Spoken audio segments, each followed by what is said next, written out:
Kita ini harusnya berani. Saya setuju ketika ada yang dikatakan bahwa kita harus mencari pemimpin yang berani. Setuju. Dan pemimpin berani bukan sekedar berani, tapi berani karena benar. Berani karena membawa kebenaran. Datang ke banyak tempat tanpa kamera, tanpa media, tanpa ditemani siapa-siapa. Seringkali saya hanya datang sendirian, dan masuk satu tempat, masuk ke sebuah warung, tahu-tahu yang punya warung ngeliatin aja. Ini seperti kenal tapi siapa gitu. Kan di pelosok, di banyak tempat. Jadi nyapa juga belum tentu berani. Saya ngobrol dengan masyarakat. Saya mendengar cerita mereka. Dan saya temui mereka bukan untuk selfie dan diposting di pagi hari. Bukan. Saya bukan lari-lari untuk posting foto. Iya.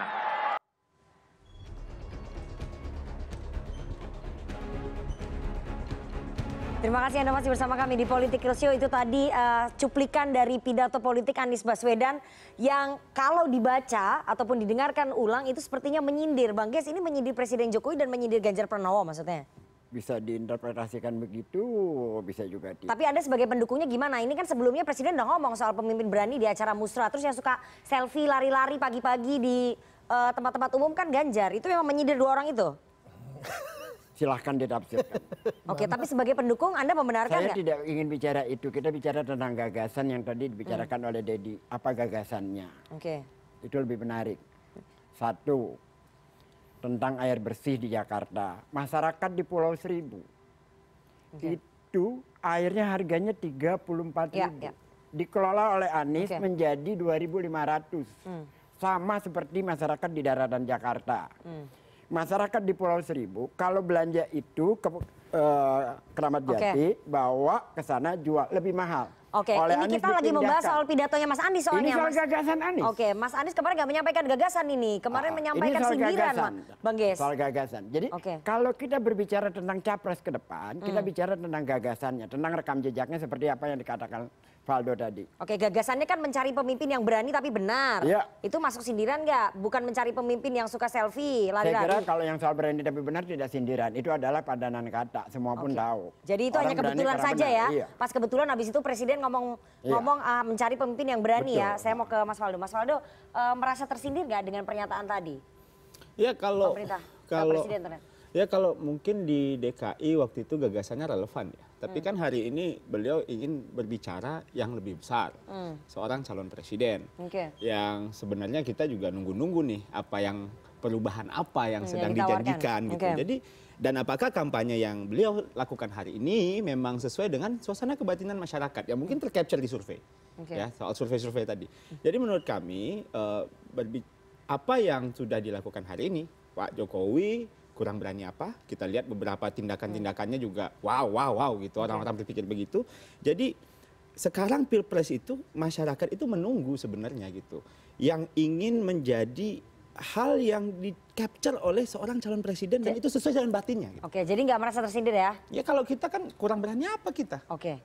Dari PDI Perjuangan merasa tersindir nggak ini? Tadi yang disebut lari-lari, selfie itu kan mungkin mengacu ke capres Anda ya, Mas Ganjar yang suka lari. Memang Mas Ganjar suka lari pagi kan. Kalau Anies mungkin suka lari dari janji.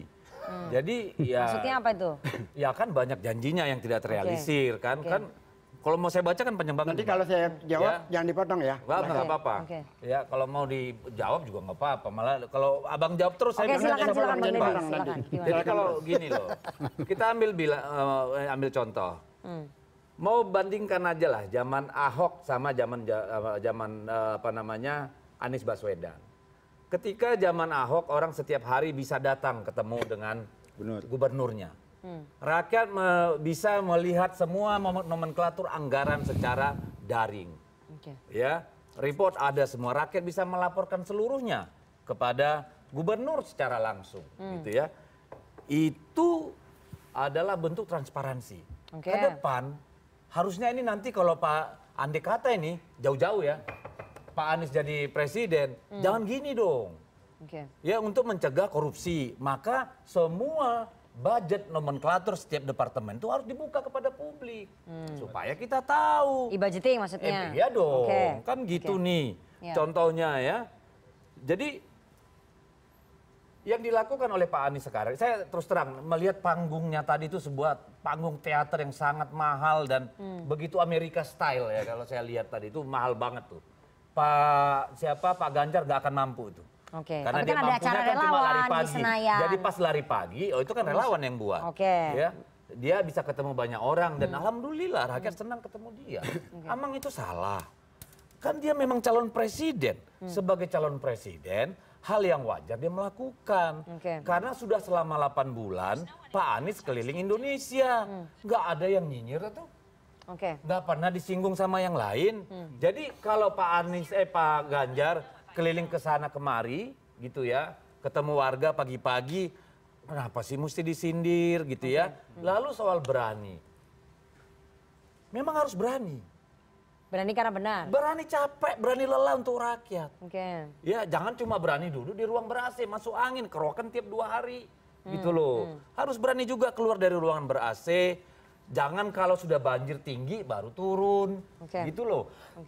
Ini saya menganggap Pak Anies ini hanya ingin menimbulkan dikotomi, hanya menginginkan sensasi. Yang kita tunggu dari beliau ini udah 8 bulan loh. Kita menunggu satu gagasan besar tentang perubahan itu. Jangan-jangan kita bisa nyontek dan setuju. Gitu loh. Silakan Bang Ges. Saya bahas. Jangan dipotong ya. Oh enggak. Saya jauh-jauh Bang. Ya, kalau dipotong itu konsentrasi hilang. Sebentar, ini soalnya di sini nih. Zaman Ahok, itu kayak Anies Oh kelihatan, nggak apa-apa, nggak berjauh. tidak melapor, tidak bisa melapor langsung. Anies membuat Jaki, Jakarta Gini, dapat penghargaan aplikasi internasional. Jaki. Dapat penghargaan internasional. Yang kedua, di zaman Ahok dan sebelumnya, 5 tahun tidak mendapat WTP. Di zaman Anies mendapat WTP 5 tahun berturut-turut. Jadi itu terjawab ya dengan fakta. Itulah. Yang ketiga, tadi tentang juga gagasan besarnya. Selama 8 bulan belum ada gagasan yang ditawarkan. Sudah ditulis di Kompas. Menghadirkan jalan keadilan. Udah ditulis dengan contoh-contohnya, dengan gagasannya. Cuman kan itu artikel panjang. Sekarang saya mau bicara gini, tentang rekam jejak. Sebelum Anies menjadi gubernur, sebelum dia menjadi menteri, dia mendapat 7 penghargaan internasional. Siapa di antara 2 orang itu yang kita maksudkan yang punya ini selain Anies? Sebutkan. Maksudnya Presiden dan Ganjar nggak dapat 7 penghargaan 7 penghargaan internasional. Sebelum dia menjadi gubernur, sebelum dia menjadi menteri. Dia tokoh Indonesia yang bukan pejabat, mendapat 7 penghargaan internasional. Yang kedua, dia belum menjadi gubernur, belum menjadi menteri, tapi pikirannya telah mengurus Indonesia. Dia menginisiasikan Indonesia Mengajar. Mengirim ribuan anak-anak muda cerdas ke pelosok-pelosok Indonesia untuk menutup kekurangan guru di mana-mana. Itu luar biasa. Bahkan anak-anak dengan IP 3,6, 3,7 dan sudah kerja di luar negeri dengan gaji ribuan dolar pulang ke Indonesia untuk bersusah-susah di tempat yang sulit. Menyampaikan pikiran-pikiran dia, mendidik anak-anak di sana, dan sampai hari ini program itu masih berjalan. Adakah capres yang dikatakan tadi hanya di ruang ber-AC kan Anies, yang lari-lari itu melakukan hal yang sama, mungkin dalam tema yang berbeda? Ada nggak contoh itu? 2 itu saya ingin mencari pembandingnya. Silahkan dijawab. Apa pembandingnya sebelum Anies jadi gubernur dan sebelum yang tokohnya dia menjadi gubernur? Silahkan. Berikan pembandingan. Ganjar sebelum jadi gubernur juga seorang dosen, seorang motivator, ya, sering memberikan pelatihan-pelatihan. Beliau terpilih 2 kali menjadi anggota DPR RI. Ya, saya kira ya kalau itu bukan kalau anggota DPR tadi katanya nggak mau dipotong. Sebentar Bang Ges. Silakan. Gimana sih kita ini? Nggak kasih contohnya yang logik. Kita ini sedang bicara Indonesia ke depan. Kalau mau bicara itu, Pak Anies baru jadi menteri, dia bentuk tim hampir 400 orang loh. Waktu jadi Mendikbud. Udah tuh Mendikbud. Tapi bisa bikin masukan salah anggaran berapa 10 triliun? Wah, udah banyak deh gara-gara itu dia dipecat. Ya, tunggu dulu, sabar. Ya. Jadi nyatat nggak boleh. Saya dengar gini, nanti kalau saya bicara jadi Oke, silakan Bang Deddy aneh dilanjutkan. gitu ya. Oke. Jadi Gimana? maksud saya begini, kita bertarung gagasan. Ayo, kami terus terang masih tertinggal nih, karena baru kemarin itu 1 bulan Pak Ganjar. Oke, itu pun masih bertugas jadi gubernur. Oke. Anies ini sudah berapa bulan jadi pengangguran? 8 guys. 8 enggak ya? 8 bulan. Udah keliling Indonesia. Seharusnya sudah punya tim yang bisa merangkai, misalnya lah, Pak Jokowi dulu keluar dengan nawacita. Kalau hanya menghadirkan keadilan, itu nggak usah diomongin. Pancasila ngomong itu udah juga. wajib Oke. secara konstitusi. Oke. Jadi dari tadi saya bilang, ayolah beri kita supaya naik nih surveinya Pak Anies ini. Lu mau berantas mafia hukum, caranya piye? Oke. Bagaimana? Baik. Gitu Oke. caranya, misalnya satu. Ya. Ya, lalu pilihannya. Misalnya ini ada perbedaan. Pada zaman Pak SBY itu terjadi booming komoditas. Ya. Pertumbuhan ekonomi Cina itu 11, 12, Ya, 13%. Akhirnya pertumbuhan ekonomi Indonesia karena banyak komoditas itu bisa 7, 8%. Oke. Ketika Pak Jokowi naik, itu Cina terpangkas hingga 8, 9%. Kita turun sampai 5, 6%. Oke? Nah, lalu masalahnya kan beda. Pak SBY memilih bangun Ya. jalan. Oke. Ini bagaimana? Nah sekarang yang kita pengen tahu Bapak-Bapak sudah 8 bulan. Oke. Bagaimana dan apa? Baik, tahan dulu Bang Deddy. Ini sudah 8 bulan timnya Mas Anies belum berhasil menyuguhkan gagasan begitu ya yang bisa Yang bisa ditawarkan langsung ke publik dicerna begitu. oleh Ya. masyarakat. Selain yang Oh, tadi ini beda nih, gitu loh. menghadirkan keadilan. Benar. Ya ini sebelum dijawab. sebentar, saya berikan Enggak, soal kesempatan dulu. Soal triliun itu harus dijawab langsung karena itu fitnah. Oke. Tunjangan gaji profesi guru 23 triliun yang menemukan adalah Anies Baswedan Oke. melalui dirjennya, buka datanya. Ya. Kemudian dilakukan tindakan oleh Menkyu Sri Mulyani. Ada datanya, Bos. Oke. Jadi Anies yang menyelamatkan dana 23 triliun. Baik. Dan Jangan karena dibalik. menyelamatkan data dia dipecat gitu. Saya Jangan sulit lah, Anda menangkap yang- logika itu. Oke, soal Anda yang menyatakan Saya dipecat. sulit menerima logika itu. Oke, di Buka reshuffle, datanya, di reshuffle silakan. diganti oleh presiden. Reshuffle. Buka Oke, datanya. silakan. Buka Kita datanya. kembali Siapa dulu yang ke gagasan menyelamatkan? ya. Ya nanti saya cari yang Oke, Iya, ini soal jadi kalau pemecatan ngomong ini jangan udah fitnah. lewat ini ya. Iya, Oke, makanya. silakan. Benar. Anda akui sekarang di publik ini. Oh enggak, belum, saya lagi cari. Iya, Anda Oke, cari. nanti Ya. dicari Nanti- dulu, nanti nanti kita baru ngobrol lagi. dilanjutkan. Ya. Oke, Kalau silakan bisa di sini Bang di luar Irwan. nanti. Jadi kalau tidak itu maka Anda harus menyatakan ralat gitu loh. Karena fitnah itu nggak baik. Oke, nanti fitnah itu sambil lebih dicari. lebih buruk daripada lebih baik Oh, iya, daripada iya. tidak memfitnah. Gini, Sebentar, salah ya? Bang Deddy cari dulu. Nanti silakan Bang Irwan, saya beri kesempatan. Ini saya belum Apa kasih tuh? kesempatan ke Mas Hanta ini. Ya itu tadi selama 8 bulan belum Caranya, ada Bang, gagasan soal Kumah. yang ditawarkan Ya, gitu ya. ya. Kalau hanya menegakkan keadilan kan itu sebenarnya sudah ada. Nah, ini Apa kan- yang ditawarkan ke publik? Ini Bang Deddy kan politisi, tahu tuh tahapan kapan capres cawapres itu mendaftarkan visi misinya ke KPU. Kalau bicara gagasan yang menarik ya, contohnya ya kalau bicara gagasan ya, jangan dipotong ya. Oke, sebentar ya Bang Deddy Di ya. pidato Mas Anies di Milad PKS itu jelas bagaimana Mas Anies ingin institusi itu inklusif, bagaimana infrastruktur itu dibangun yang menunjang keseharian rakyat.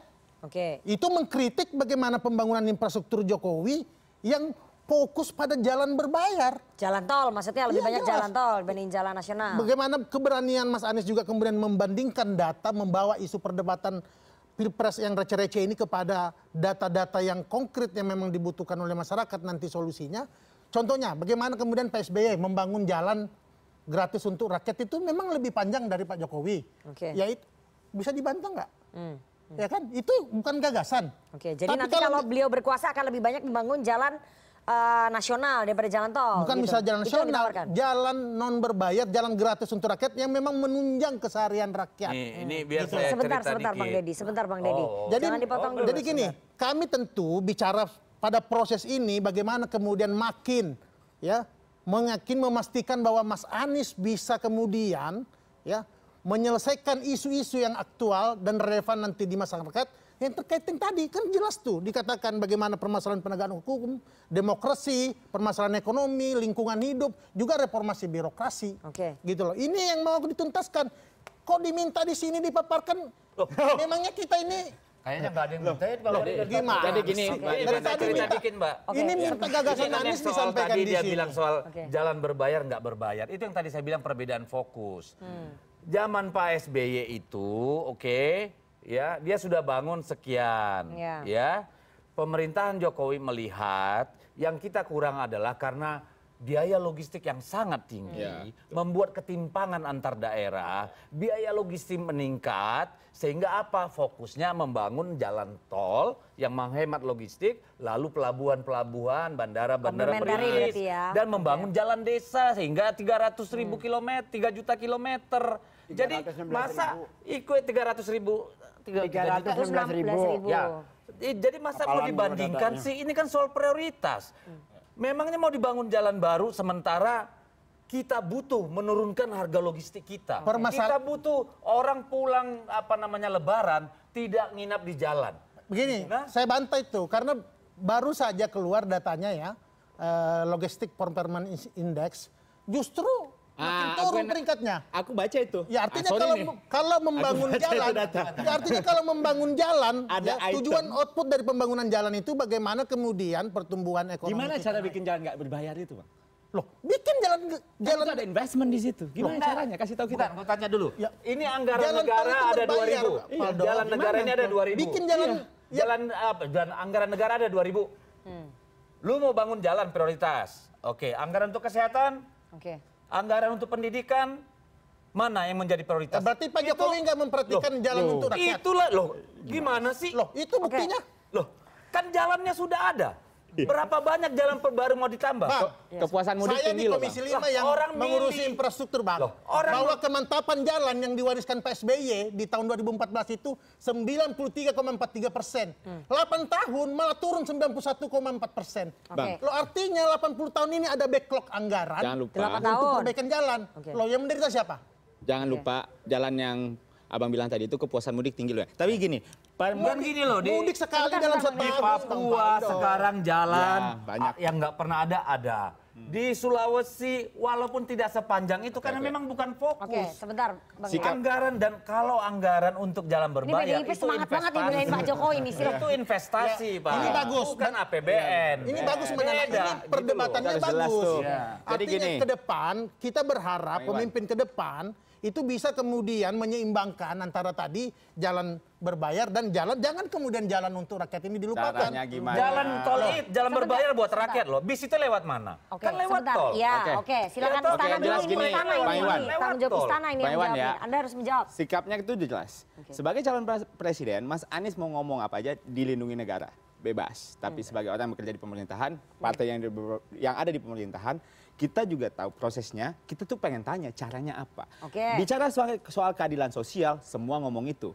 Konstitusi, Pancasila. Nah, gagasan Pak Jokowi soal ketimpangan, kita punya IKN untuk ketimpangan. Pak Jokowi bicara soal infrastruktur, logistik performance index yang Abang bilang tadi. Pak Jokowi itu punya debirokratisasi. Item yang Abang bilang turun di LPI itu justru butuh debirokratisasi. 2 kali Mas Anies pidato, saya nungguin dia ngomong itu. Kagak ada caranya.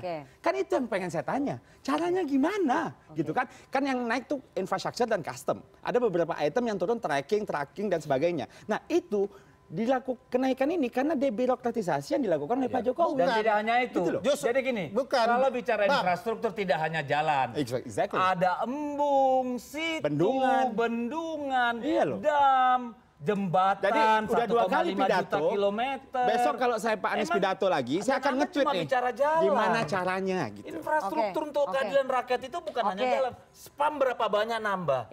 Berapa banyak embung? Berapa banyak BUMD yang Oke, Bapak-bapak ini sebentar, 1 menit ya, saya harus kasih kesempatan ke Mas Hanta ini. Oh, kasih Mas Hanta aja dah.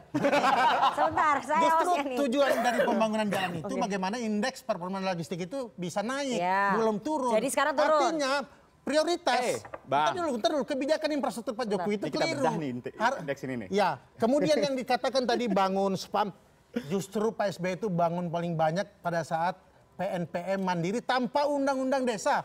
Bangun juga jembatan irigasi, justru yang disampaikan tadi kayak irigasi dan lain itu program yang sudah diciptakan PSBY dulu, seperti misalnya tadi katakan PISEU, PPIP, percepatan pembangunan pedesaan. Dari 30 yang dibangun, ambil contoh waduk ya, 30. 12 diselesaikan sendiri oleh Pak Jokowi. Ini saya bisa jawab. Iya ini ya. Ya ini kita nggak selesai nih kalau membandingkan 18-nya. kepemimpinan antara Pak SBY dengan Pak Jokowi. 18-nya itu ada yang mangkrak, ada yang udah tender zaman Pak SBY, ada yang baru mulai pematangan lahan, bermacam-macam. Ada 18. Nanti di episode berikutnya kita bahas LPI itu infrastruktur naik loh Bang ya. pemerintahannya Pak Jokowi sama Pak SBY. naik loh di LPI. Saya harus kasih kesempatan. Kenapa Pak Jokowi bisa bangun seperti itu? Karena undang-undang Custom naik. pengadaan tanah selesai di 2012. Itulah yang digunakan Pak Jokowi.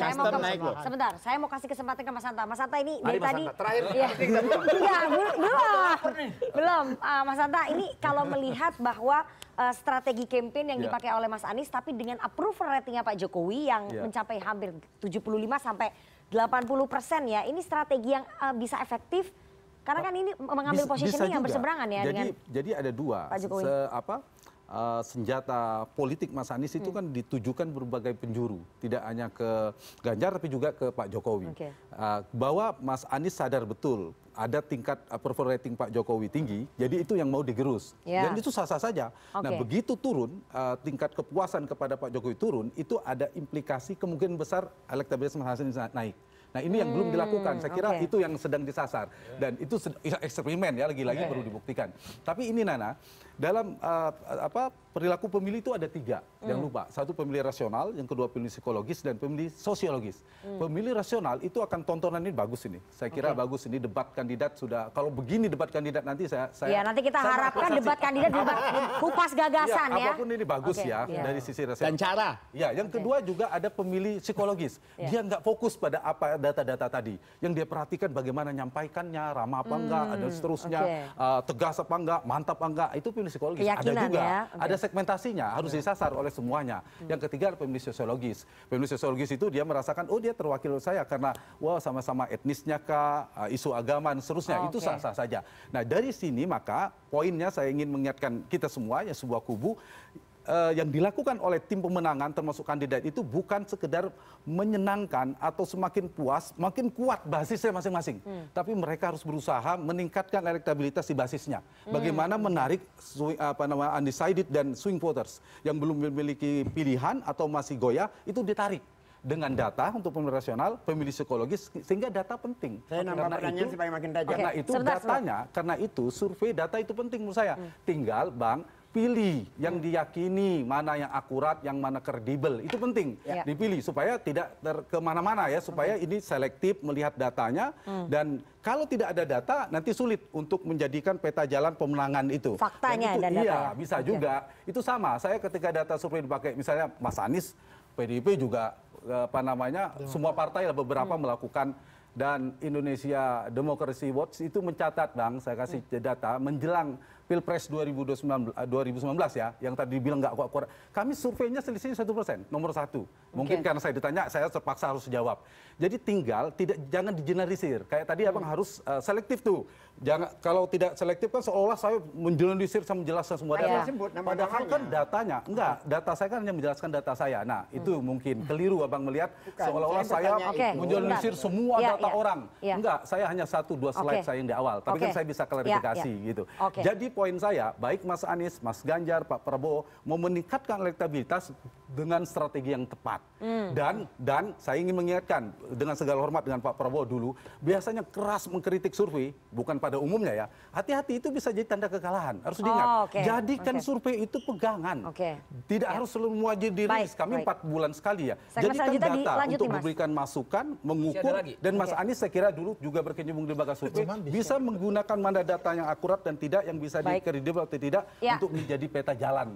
Jadi strateginya adalah menggerus approval ratingnya Pak Jokowi ya, bukan salah satunya. Sekarang ya. kalau bacaan saya. Itu dan bacaannya itu bagus. Mas Hanta. Dan tapi harus diuji nanti efektivitas. Nanti kita setelah jeda akan meminta tanggapan dari teman-teman pemilih muda ataupun mahasiswa bagaimana mereka melihat strateginya dari Anies Baswedan ini. Apakah berhasil? Kita harus jeda terlebih dahulu, jangan kemana-mana, tetap bersama kami di Political Show.